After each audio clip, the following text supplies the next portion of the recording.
LOTRO feels like a warm blanket on a really cold, rainy day, and I don't actually think I can voice that or rephrase that any better. I've seen over the last few weeks, actually, last few days and weeks, there's been quite a few comments about why am I still playing this game in said year? You know, why are you playing a game that's what now, like 17 years old, give or take?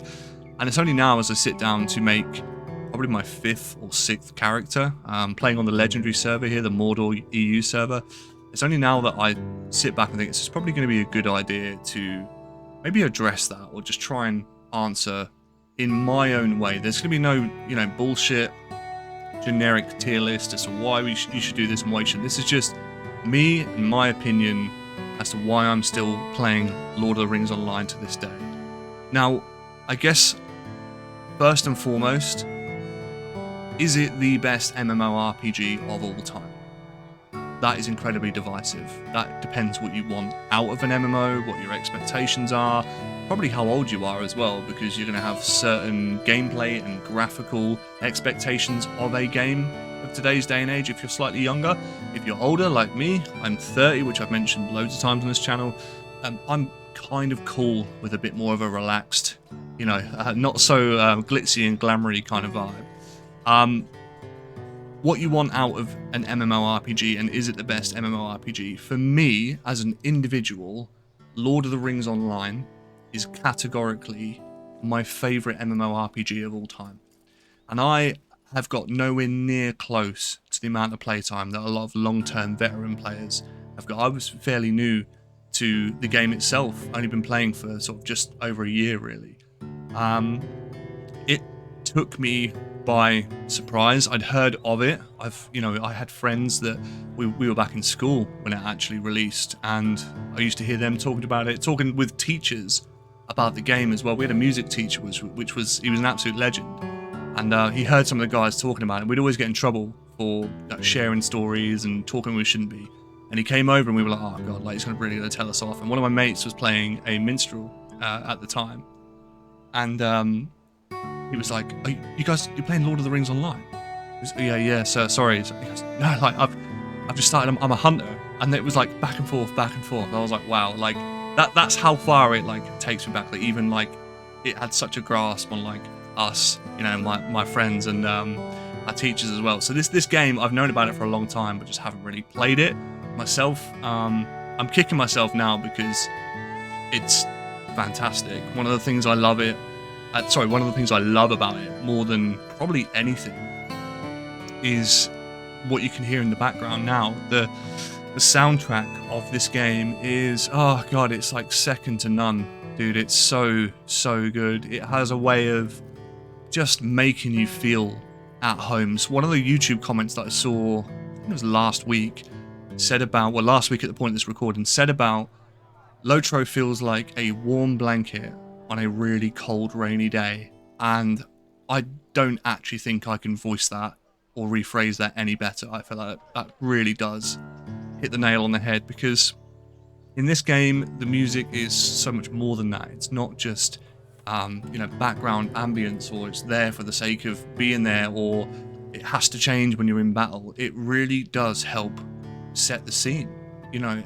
Every zone change, everything you do that's meaningful within the game has got a percussional difference, and it really does make such a difference to your immersion.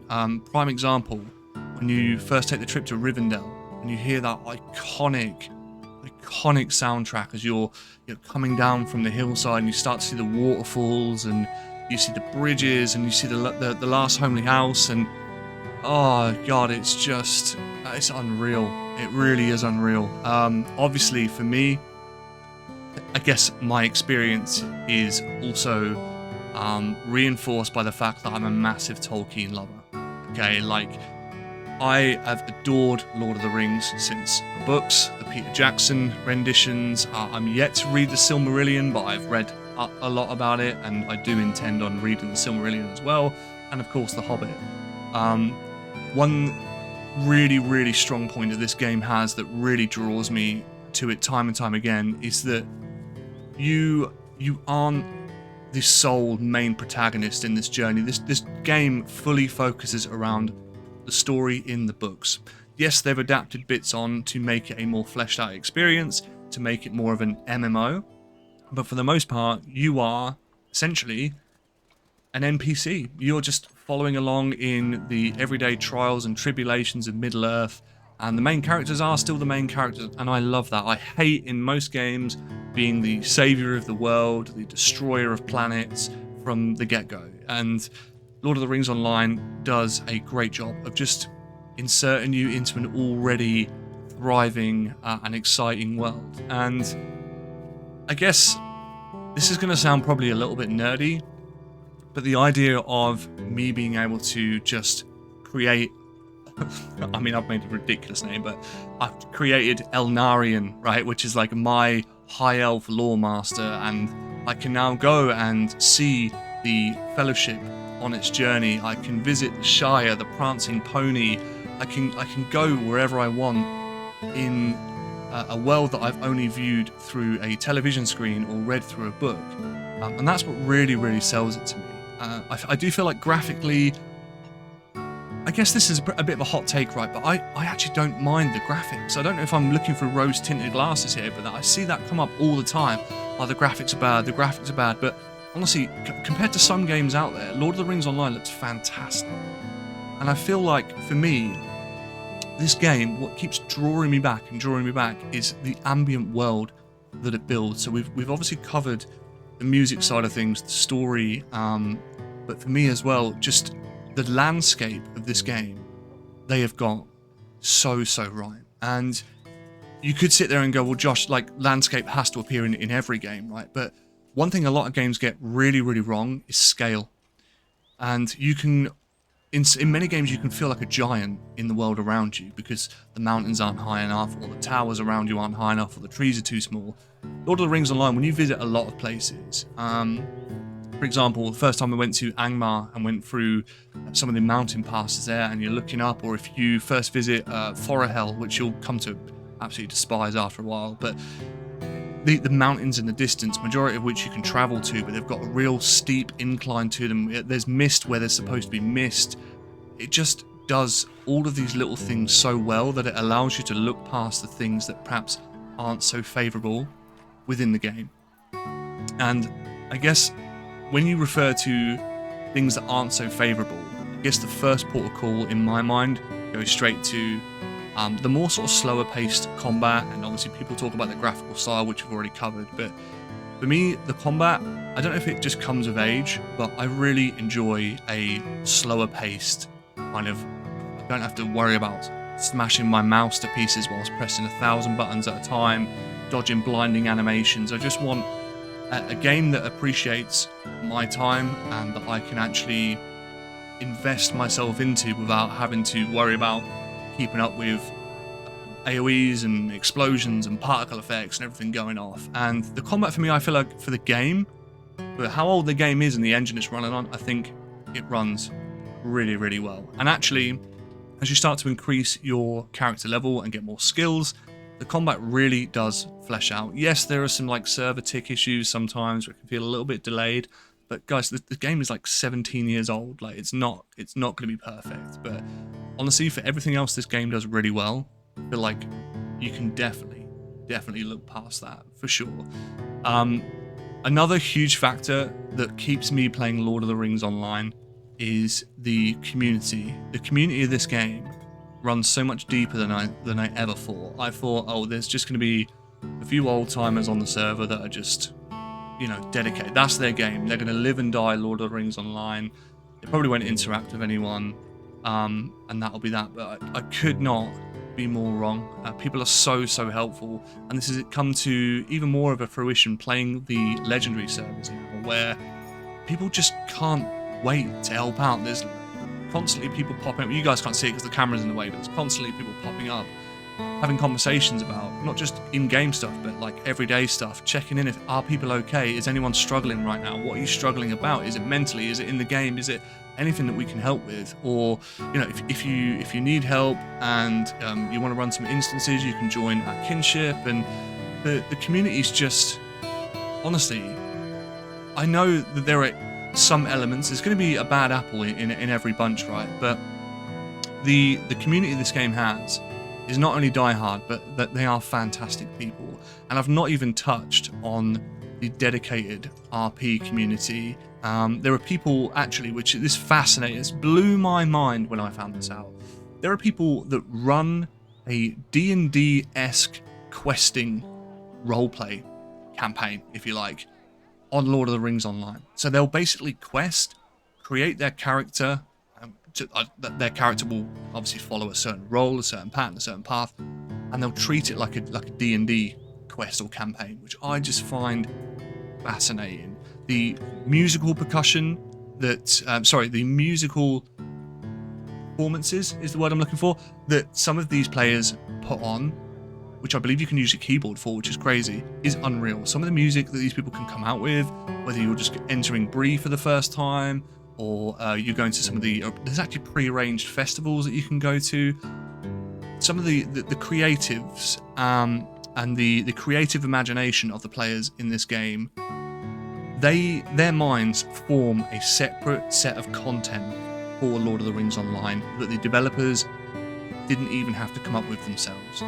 They gave them the tools, but these guys are very much creating content in the game. They almost form the same functions that you would expect some NPCs or like an NPC band to play in the middle of a town, or the local bard or something like that, and it helps to add such a warm feeling when you're going about your journey. And I guess going about your journey then leads me on to my next point. This is really, really controversial, but I love the fact that there are no flying mounts in this game. No one, as much as people are, going from quest to quest and journeying left and right, but no one's in a mad rush to just fly and quickly, as fast as I can, get from A to B.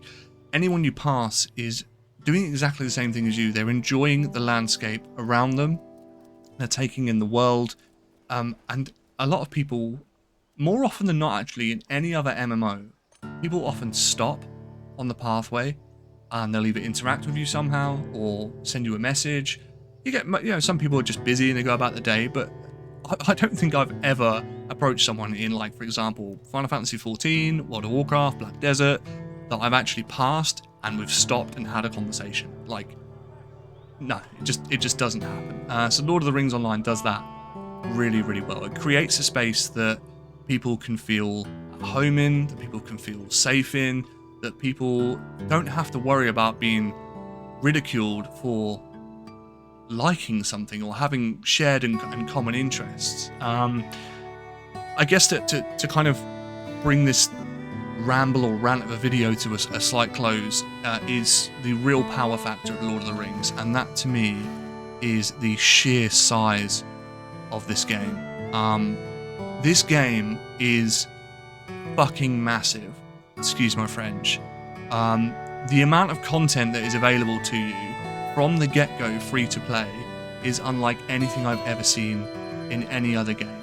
It's massive. So when people moan about the price of VIP or moan about buying expansion packs, it just completely goes over my head, because for a company that is running a game as old as Lord of the Rings Online to still support it actively with updates, they're refreshing the servers to get the servers to a 64-bit standard, to get everything to where we expect it to be, that needs some sort of income. You physically can't do that with no tangible funds coming in. So I truly believe these guys and girls, sorry, I firmly believe they need to get paid for this stuff. I have no issues with, if I'm enjoying a game, I've got no issues with funding them. These guys, they're not asking for a hideous amount of money if you don't want to spend it. If you want to be free to play up to, like, I think level 90 it is now, then you can do that. No one's forcing your hand here. Yeah, you might travel about Middle-earth a little bit slower and have to access your mail through mailboxes, but the opportunity is there if you want it. These are the same people. I know it's two separate audiences, but you've got on one hand people complaining about, oh, this is the cost of VIP, and these guys charge this, and you have to buy 5 other expansion packs and all the rest of it. But then they'll go and play an FPS game like Valorant and they'll spend £23 on one skin. I appreciate the audiences are a bit of a clusterfuck here, but this is what we're dealing with. You get a handcrafted, well executed, put together expansion in a game that is going absolutely nowhere, that has stood the test of time, or you can go and spend it elsewhere on predatory stuff like we mentioned with Valorant, you know. Yeah, I guess I didn't want this to turn into a fucking 15-minute video, so I do apologise, but Lord of the Rings Online, I guess all I'm trying to say is the reason that I keep coming back to this game is because it's just more than just a game to me. It's an experience, it's a social experience, it's a social construct, it's a way that I can relax, I can progress without feeling like I've got to be in the game 24/7. You know, I can log out for a month if I want to and then come back to it and feel like I can just kind of pick up where I left off. It's just a home away from home sometimes, and you don't get that in not just many MMOs, but you don't get that in many games these days. So yeah, if you've got any questions, I don't know all the answers, I'm sure, but leave them in the comments below. This is I've got insane ADHD, so if this hasn't come out the right way, I can only apologize enough. But I appreciate you guys for clicking on the video, like and subscribe for more, and I'll see you in the next one.